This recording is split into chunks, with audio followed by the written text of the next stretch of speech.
The night I almost turned back from the driveway, my son's small hand tightened around mine and he whispered, "Dad, Mom would want you to go." I didn't know then that those words would change everything. The house ahead of us glowed with warm lights and soft music, the kind that pretends grief has an end. This was my dead boss's home. And somewhere inside, his wife was waiting, with a truth that would pull me into a room and into a future I never saw coming. I hadn't planned to stay long. I told myself I was only here out of respect. Mark had been more than my boss. He'd been the one who gave me flexible hours when my wife died, the one who never made me feel small for leaving early to pick my son up from school.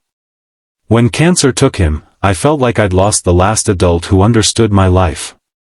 His wife, Elena, had invited me to this small gathering on the anniversary of his passing. I came with a knot in my chest and a polite smile rehearsed in advance. The party was quiet, almost careful. People spoke in low voices, laughed softly, as if joy might offend the memory of the dead. Elena moved through the room with grace that looked practiced, but her eyes were tired. When she saw me, she froze for half a second, then smiled in a way that felt different, longer, heavier. She hugged me, and for a moment I smelled lavender and something fragile beneath it. "Thank you for coming," she said, and I felt it wasn't just courtesy.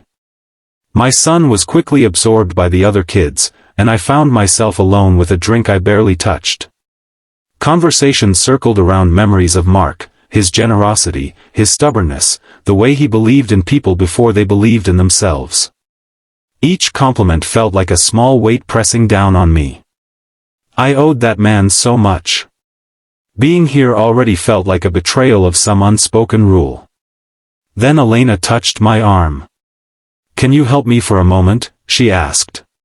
Her voice was calm, but her fingers trembled. Before I could answer, she led me down a chew.